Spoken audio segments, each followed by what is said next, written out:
नमस्कार, India news पर आप देख रहे हैं हरियाणा विशेष। आपके साथ मैं अभिषेक पांडे। बुलेटिन की शुरुआत अहम जानकारी से करेंगे। प्रधानमंत्री नरेंद्र मोदी ने मन की बात कार्यक्रम के जरिए देशवासियों को संबोधित किया और मन की बात कार्यक्रम के 100वें एपिसोड को संबोधित करते हुए पीएम मोदी ने कहा कि लोगों की चिट्ठियां पढ़कर मन भावुक हो गया।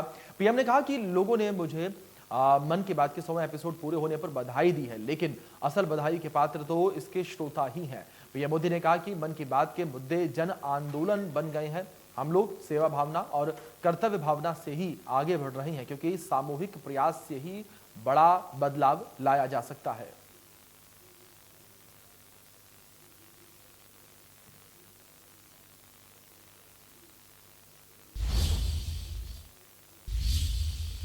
पीएम मोदी के मन की बात कार्यक्रम को पूरे प्रदेश में लोगों ने सुना है और लोगों के साथ साथ मुख्यमंत्री से लेकर मंत्रियों ने भी कार्यक्रम को सुना। पंचकुला में मुख्यमंत्री मनोहर लाल ने कार्यकर्ताओं के साथ मन की बात कार्यक्रम देखा और सुना। इसके अलावा स्पीकर ज्ञानचंद गुप्ता ने भी मन की बात कार्यक्रम को सुना।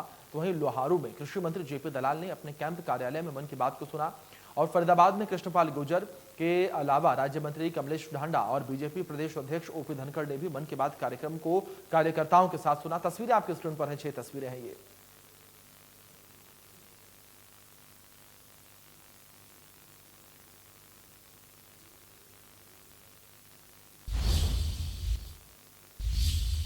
पंचकुला के पीडब्ल्यूडी रेस्ट हाउस में मुख्यमंत्री मनोहर लाल ने बीजेपी कार्यकर्ताओं के साथ मन की बात के 100वें कार्यक्रम का प्रसारण सुना।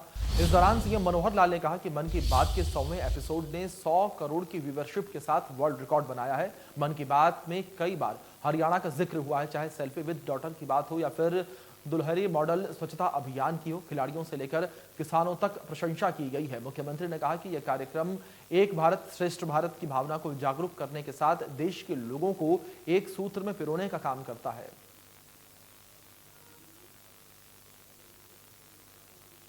का 100वां एपिसोड और बहुत ही, क्योंकि 100वां एपिसोड था इसलिए हमने भी उसको योजना से हरियाणा भर में बड़ी संख्या में लोग इसको देखें सुने। एपिसोड्स में हरियाणा की चर्चा वैसे तो बहुत बार हुई। उन्होंने शुरुआत जो की वो हरियाणा सुनील सांगवान जी का जो सेल्फी विद डॉटर, ये जो अभियान था हैबतपुर गांव जींद के बीबीपुर गांव जींद के वो रहने वाले हैं और उन्होंने इस अभियान के नाते से भले सहज अपनी एक प्रक्रिया दी होगी, लेकिन देश में, न केवल देश में बल्कि दुनिया में उसका।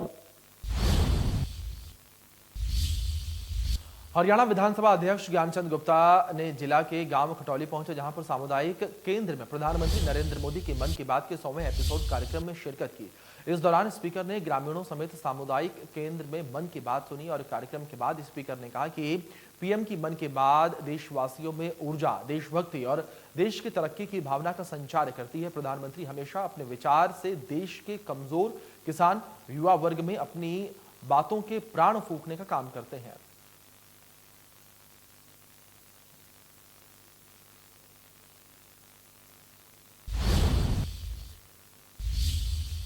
लोहारू में कृषि मंत्री जेपी दलाल ने अपने कैंप कार्यालय में प्रधानमंत्री नरेंद्र मोदी के मन की बात का 100वां कार्यक्रम सुना। इस दौरान जेपी दलाल ने कहा कि प्रधानमंत्री नरेंद्र मोदी के मन की बात कार्यक्रम की यूएनओ समेत पूरे विश्व में सराहना हो रही है। इससे अच्छे काम करने वाले लोगों का मनोबल बढ़ा है। कृषि मंत्री जेपी दलाल ने कहा कि मन की बात में पीएम मोदी ने सुनील जागलान के बेटी बचाओ अभियान की सराहना की, जिससे हरियाणा का भी गौरव बढ़ा है। कृषि मंत्री ने कहा कि स्वरोजगार को बढ़ावा देने के साथ साथ केंद्र और प्रदेश की सरकार अंत्योदय की भावना से काम कर रही है और सरकार ने प्रत्येक जरूरतमंद को उसका हक दिलाना सुनिश्चित किया है। लोहारू के अंदर मेरे कैंप कार्यालय में हजारों की संख्या में कार्यकर्ता इकट्ठे हुए और बड़े चाव से उन्होंने जो 100वां एपिसोड था मोदी जी की मन की बात का, उसको देखा और सुना। और मोदी जी राजनीति से अलग हटके जो समाज के मुद्दे हैं, आम देशवासी के मुद्दे हैं, उनको जिस तरह से उठाते हैं, सारा समाज, सारा देश इससे प्रभावित होता है। जिस तरह हमारे एक जागलान साहब का विषय था सेल्फी विद डॉटर, उसका पूरी दुनिया में प्रचार प्रसार हुआ। जंतर मंतर पर धरने पर बैठे पहलवानों के धरने का 8वां दिन है। पहलवान बीजेपी सांसद बृजभूषण शरण सिंह की गिरफ्तारी की मांग पर अड़े हुए हैं। तो वहीं धरने के 8वें दिन एक बार फिर से खिलाड़ियों ने प्रेस कॉन्फ्रेंस करके तमाम आरोपों का जवाब दिया है। उन्होंने बृजभूषण शरण सिंह की गिरफ्तारी के साथ ही उसे मिल रहे मंचों को लेकर भी सवाल उठाया। साथ ही धरने के राजनीतिकरण और एक परिवार के पहलवानों के आरोपों पर भी पलटवार किया। बजरंग पुनिया ने कहा कि जब तक हमें इंसाफ नहीं मिलेगा हमारी लड़ाई ऐसे ही जारी रहेगी। पहलवान बजरंग पुनिया ने कहा कि फेडरेशन इस आंदोलन को दूसरा रूप देना चाहती है, लेकिन हमें न्यायालय पर पूरा भरोसा है। देखिए, वो इस आंदोलन को दूसरा रूप देना चाह रहे हैं। राजनीति उन्होंने जैसे ही लड़कियों के एफआईआर हुए उसके बाद अपने आईटी सेल को एक्टिव कर दिया हमारे पीछे नेगेटिव चीज़ें चलाने के लिए। लेकिन एक ट्विटर से फैसला नहीं हो सकता। न्यायपालिका पे हमें पूरा भरोसा, पूरा देश आज देश की बेटियों के साथ खड़ा है। इसका बयान आया है कि ये फेडरेशन पे कब्जा करने के लिए मेरे खिलाफ साजिश रच रहे हैं। पहले तो आप लोगों ने उस पर्चा देख लिया होगा, उसको तो दिखाने की जरूरत नहीं। उनका रिकॉर्ड है, जो उनके दाऊद के साथ कॉन्ट्रैक्ट थे, उनके मर्डर केस लग रहा है, उन्होंने सामने बोला मीडिया के सामने। ऊपर से वो बोला फेडरेशन पे कब्जा। फेडरेशन पे कब्जे के लिए मैं आपको बता देता हूँ, आपके माध्यम से पूरे देश को बता देता हूँ। यूपी में जो अगर किसी फेडरेशन में हमें रेसलिंग फेडरेशन में अध्यक्ष बनना है या कोई भी पद चाहिए, उसके लिए स्टेट में पद होना जरूरी है, चाहे तो वो सेक्रेटरी हो या अध्यक्ष हो। हम कब्जा नहीं चाह रहे, कब्जा तो वो चाह रहे हैं। वो बोल रहे कि मेरा जो 3 टर्म खत्म हो गया। यूपी में उसका लड़का है जो अध्यक्ष है, सेक्रेटरी है उसके लड़के का साड़ा है, बिहार में है वो उनका दामाद है। सारा परिवारवाद तो उधर से हो रहा है, परिवारवाद का वो इंजाम इधर लगा रहे हैं। पूरा हिंदुस्तान हमारा परिवार है और एक परिवार के हम सदस्य हैं, उसके साथ लड़ाई लड़ेंगे। आप लोगों से एक रिक्वेस्ट है कि ऐसे अपराधी को आप मंच कैसे दे सकते हो? आप खुद से पूछ लो एक बार। ऐसे अपराधी को मंच देना मतलब कि आप लोग भी उसका सहयोग कर रहे हो कहीं ना कहीं। जो बचना चाहता है, जो अपना बचाव कर रहा है झूठे प्रोपेगेंडा चला के, तो आप लोग अगर मंच नहीं दोगे तो शायद आधी जो उसकी ताकत है वो वही खत्म हो जाएगी। जो वो मुस्कुरा के अभी बोल रहा है वो शायद उसका कम हो जाएगा। उसका जो ईगो है, जो रावण से भी ज्यादा उसका घमंड हो रहा है, शायद थोड़ा सा कम कर सकते हो। वो आप लोगों के हाथ में है। तो आप लोगों से रिक्वेस्ट है। दरअसल पहलवानों के प्रदर्शन पर डब्ल्यूएफआई के अध्यक्ष बृजभूषण शरण सिंह ने कहा था कि मुझसे सिर्फ कुछ लोगों को ही परेशानी है, हरियाणा के बाकी 90% खिलाड़ियों को मुझ पर पूरा भरोसा है। देखिए, हरियाणा के 90% खिलाड़ी और गार्जियन भारतीय कुश्ती संघ के ऊपर भरोसा करते हैं और विश्वास करते हैं।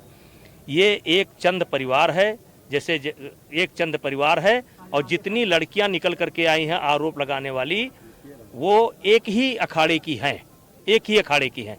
और कल बजरंग पूनिया ने सवाल किया था कि हमको कैसे पता चला कि वो एक ही अखाड़े के हैं, क्योंकि हमको नहीं, सारी दुनिया को पता है। महादेव रेसलिंग एकेडमी की ही सारी लड़कियां हैं, और जिस एकेडमी के कर्ता धर्ता संरक्षक दाता सब कुछ जो है दीपेंद्र हुड्डा है। देखिए, इंसाफ जंतर मंतर से नहीं मिलता है। इंसाफ मांग लेना है तो आपको पुलिस में जाना पड़ेगा, आपको जो है कोर्ट में जाना पड़ेगा।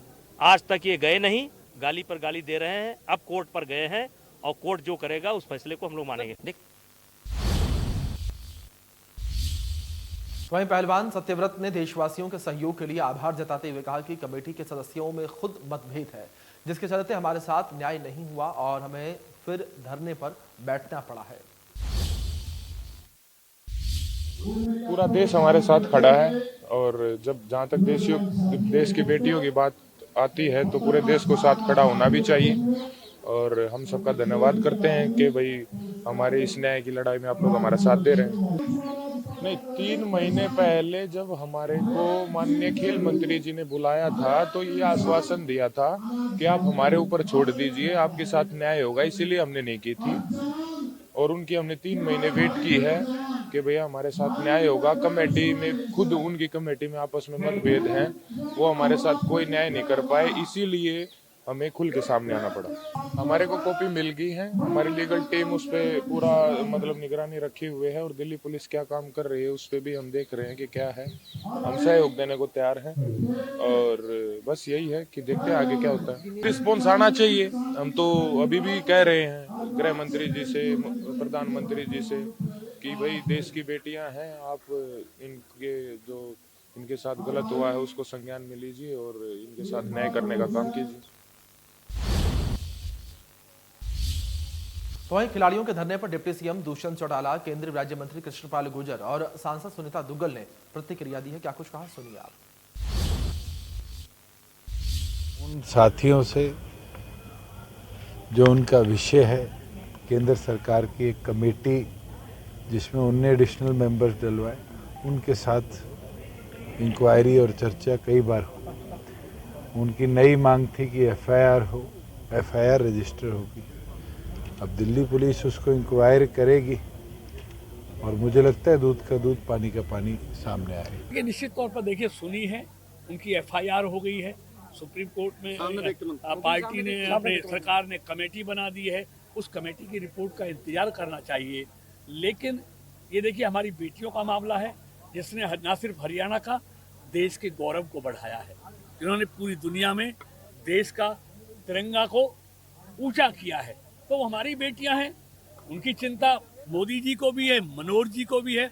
लेकिन जिस तरह विरोधी इसको राजनीतिक धूप दे रहे हैं, ना ये खिलाड़ियों के हित में है, ना उस संस्था के हित में है, उनको रिपोर्ट का इंतजार करना चाहिए और सरकार पर, मोदी जी की सरकार पर और खेल मंत्रालय पर विश्वास करना चाहिए कि दूध का दूध और पानी का पानी होगा, किसी के साथ अन्याय नहीं होगा। लेकिन न्याय क्योंकि सबको मिलना चाहिए, दबाव में किसी के साथ अन्याय नहीं होना चाहिए। तो इसलिए मैं समझता हूँ इसको राजनीतिक रूप नहीं देना चाहिए। बहुत सी राजनीतिक पार्टियां जिनको मोदी जी की सरकार से घृणा है, उनको कोई ना कोई इस तरह का इशू मिलना चाहिए। लेकिन मैं समझता हूँ हमारे खिलाड़ियों को, उन राजनीतिक दलों को इससे दूर रखना चाहिए और इसको खिलाड़ियों तक सीमित रखना। मंत्री जी देखिए, ऐसा है कि जो उन्होंने वहां पर प्रदर्शन किया है उसको उन्होंने माननीय सुप्रीम कोर्ट में संज्ञान में लिया है और उसके बाद मुझे लगता है कि दिल्ली पुलिस ने शायद कोई एफआईआर वगैरह भी दर्ज की है, तो कानून अपना काम करेगा। रोहतक पहुंचे बीजेपी प्रदेश अध्यक्ष ओपी धनखड़ ने पहलवानों का समर्थन किया। उन्होंने कहा कि खिलाड़ियों की शिकायत पर मामला दर्ज हो चुका है। रोहतक में ही बात दी थी कि खिलाड़ियों का हम हरियाणा के सब लोग आदर करते हैं। पुलिस में एफआईआर हो चुकी है और मुझे लगता है कि जो भी एफआईआर हुई है पुलिस कार्रवाई करेगी। हरियाणा के लोगों की स्पिरिट, भावना हम सब की खिलाड़ियों के साथ है। वो आज अखबारों ने भी मेरी बात को बहुत प्रमुखता के साथ। जंतर मंतर पर जारी खिलाड़ियों के धरने को लेकर सांसद अरविंद शर्मा ने कहा कि खिलाड़ियों के धरने को जातीय तूल देने के हक किसी को नहीं है। खिलाड़ी पूरे देश का सम्मान है। सुप्रीम कोर्ट के अंदर केस चला गया है, कोर्ट में बीच में आ गई है कोर्ट। माननीय सुप्रीम कोर्ट जो फैसला करेगी वो खिलाड़ियों को भी मंजूर है और मुझे उम्मीद है कि वो हमारे कुश्ती संघ को भी, सबको मंजूर है। उसमें सुप्रीम कोर्ट आ गई तो उसमें कोई कमेंट्स वाली बात ही नहीं रही। खिलाड़ी की कोई जाति नहीं होती, खिलाड़ी सबका है। जी समझे, खिलाड़ी देश का सम्मान है, खिलाड़ी हरियाणा का सम्मान है, इलाकों का सम्मान है और पूरा खिलाड़ी सभी का है, पूरे देश का है। इस बातों में नहीं जाना। जिस तरीके से खिलाड़ियों का विरोध प्रदर्शन लगातार जारी है, तो इसको लेकर यह बयान सामने आया अरविंद शर्मा का। उन्होंने कहा कि खिलाड़ी पूरे देश का सम्मान है और खिलाड़ी लगातार जो है मांग कर रहे हैं कि बृजभूषण शरण सिंह के खिलाफ कार्यवाही की जाए।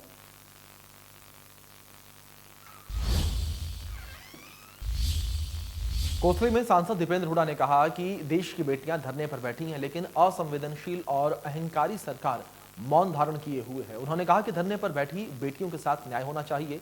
कोई भी वर्ग सरकार के सामने अपनी मांगों को रखता है तो सरकार उन्हें अनसुना करने का काम करती है। और एक बराबर की नहीं, पूरे देश की बेटी लेफ्टिनेंट दीपिका यादव ने जो कुर्बानी दी है अपनी देश के लिए और देश की सर्विस में, एक MBBS डॉक्टर जिसने फौज में जाना का ऑप्शन लिया और देश की सेवा करने का ऑप्शन लिया, आज अपनी ड्यूटी पे उन्होंने कुर्बानी देने का जो काम किया है वो हमारे इलाके को के लिए बहुत बड़ी प्रेरणा और बहुत बड़ा हमारे इलाके का उसमें गौरव बढ़ा है। और मैं इस दुख की घड़ी में परिजनों पे यही ईश्वर से प्रार्थना करते हैं कि परिजनों को ईश्वर शक्ति दे दुख की घड़ी का सामना करने के लिए, और दीपिका को अपने चरणों में स्थान दें। न्याय होना चाहिए। ये असंवेदनशील और अहंकारी सरकार है। कोई भी अपनी मांगों के लेके इस सरकार के सामने अपनी मांगे रखता है कोई भी वर्ग, ये सरकार उनकी मांगों को अनसुना करने का काम करती है, बल्कि उन्हीं पे कार्रवाई करती है। अब हम देख रहे हैं कि पहरावर के अंदर जो वहाँ पर किस तरीके से जो ब्राह्मण समाज पहरावर में परशुराम जयंती मनाना चाहता था, सरकार उन्हीं पे। उससे पहले हमने देखा जो है अहीर रेजिमेंट के लिए जब लोग बैठे तो सरकार ने उनका तिरस्कार किया। किसान जब बैठे धरने पे सरकार ने उनका तिरस्कार किया। अब खिलाड़ी धरनों पे बैठे हैं, सरकार उनका तिरस्कार कर रही है। तो हर वर्ग ये सरकार अहंकार में आ गई। उप मुख्यमंत्री दुष्यंत चौटाला ने जिंद की नई अनाज मंडी का दौरा किया। इस दौरान मंडी में गेहूं को लेकर उन्होंने तमाम तैयारियों को लेकर जायजा लिया और जिस तरीके से लगातार तमाम दावे किए जा रहे हैं उन दावों को भी उन्होंने यहां पर देखा। टेंडर उपकरणों का हुआ है और खुशी की बात है कि 2 साल के लगभग के समय में इतना बड़ा इंफ्रास्ट्रक्चर डिस्पाइट कोविड की मल्टीपल वेव्स हमने जींद के अंदर खड़ा होते देखा है। और मुझे पूर्ण उम्मीद है कि इस साल के अंदर ओपीडी भी और ओपीडी के साथ साथ जितने इक्विपमेंट्स प्राइमरी हेल्थ केयर के चाहिए वो यहाँ पर हम इस्टेब्लिश कर देंगे। नियुक्तियों की जब बात है, डॉक्टर्स की जो नियुक्तियाँ होनी है उसके लिए ऑलरेडी एचपीएससी को लिख के दे दिया गया है और ग्रुप डी तक की जो नौकरियाँ होनी है वो हरियाणा कौशल रोजगार से हम आवेदन आने वाले समय में ले लेंगे। जींद के हॉस्पिटल में नहीं, विधानसभा के फ्लोर पे विद साहब ने कहा था कि पूरे प्रदेश में अधिकतम डॉक्टर्स हमें ज्वाइन करते हैं और थोड़े दिन बाद अपना प्राइवेट प्रोफेशन शुरू कर देते हैं। उसी के लिए सरकार ने बॉन्ड पॉलिसी को इंट्रोड्यूस किया था कि एटलीस्ट 5 साल तो प्रदेश सरकार की सेवा ऐसे लोग करें जो यूटिलाइज करते हैं। उसका भी आपने विरोध देखा। आज के दिन प्राइवेट सेक्टर में डॉक्टर्स की इनकम बहुत ज़्यादा है। गवर्नमेंट सेक्टर के अंदर डॉक्टर केवल मात्र मेडिकल कॉलेज में, क्योंकि उनको मौका मिलता है पढ़ाई को आगे बढ़ाने के लिए, एमबीबीएस से एमएस एमडी डीएम करने के लिए, वहाँ फिर भी रुकते हैं। जब मेडिकल कॉलेज इस्टेब्लिश हो जाएगा तो ज़रूर डॉक्टर स्टेबल भी रहेंगे, उनको रुकने की व्यवस्था हो जाती है, प्लस उनको आगे पढ़ाई करने का भी अवसर मिलता रहे। उप मुख्यमंत्री दुष्यंत चौटाला ने जिंद की नई अनाज मंडी का दौरा किया। इस दौरान मंडी में गेहूं का उठान धीमी गति से होने की शिकायत पर दुष्यंत चौटाला ने हैफेड के डीएम को बुलाकर फटकार लगाते हुए कहा कि 2 दिन के अंदर उठान होना चाहिए, चाहे इसके लिए कहीं से भी ट्रांसपोर्टर की व्यवस्था की जाए। 2 दिन में उठान नहीं हुआ तो उन्हें चार्जशीट कर दिया जाएगा। साथ ही फसलों के भुगतान को लेकर दुष्यंत चौटाला ने कहा कि अब किसानों के खातों में सीधे पेमेंट की जा रही है और कुछ संयुक्त बैंक खातों में किसी वजह से पेमेंट जारी होने में जो दिक्कत आ रही है आढ़तियों ने बताई है, उसका समाधान सोमवार को करवाया जाएगा। आपने जो लिफ्टिंग हैफेड द्वारा स्लो है उनको डायरेक्ट कर दिया कि 2 दिन के अंदर सारा माल लिफ्ट कराकर गोदाम तक पहुंचाने का काम है। और तो दोनों महकमे वेयर हाउसिंग और फूड सप्लाईज की 2 दिन की पेंडेंसी थी जो कि रेगुलर है। हैफेड का 15 दिन की पेंडेंसी थी, उनको व्हीकल एडिशनल जोड़कर इमीडिएट लिफ्टिंग के लिए आदेश दिए। तो डिप्टी सीएम का बयान सामने आया है अनाज मंडी का दौरा करने के बाद। जिस तरीके से गेहूं के उठान को लेकर लगातार समस्याओं की खबरें सामने आई, इसको लेकर डिप्टी सीएम ने कड़ा रुख अख्तियार किया और उन्होंने डीएम को फटकार लगाते हुए कहा है कि 2 दिन के अंदर गेहूं का उठान होना चाहिए, नहीं तो चार्जशीट कर दिया जाएगा। तो लगातार जिस तरीके से मंडियों में अनियमितताएं की खबरें सामने आ रही हैं, उसको लेकर डिप्टी सीएम सख्त नजर आए।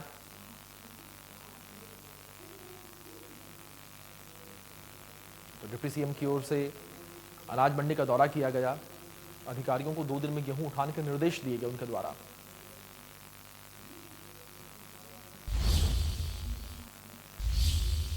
महेंद्रगढ़ के संत नाली में भगवान परशुराम के जन्मोत्सव पर भगवान श्री परशुराम वेलफेयर सोसाइटी ने एक कार्यक्रम का आयोजन किया, जिसमें पूर्व केंद्रीय मंत्री विनोद शर्मा ने शिरकत की। कार्यक्रम में पूर्व मंत्री रामविलास शर्मा भी मौजूद रहे और कार्यक्रम में पूर्व केंद्रीय मंत्री पंडित विनोद शर्मा ने कहा कि भगवान परशुराम जी विष्णु जी के अवतार हैं, इसलिए उनकी मूर्ति किसी चौक चौराहे पर नहीं बल्कि भवनों और मंदिरों में होनी चाहिए, जहां पर उनकी पूजा हो सके। इसके अलावा पंडित विनोद शर्मा ने कहा कि आर्थिक आधार पर जब आरक्षण लागू हुआ उसमें 90% से ज्यादा लोग आते हैं।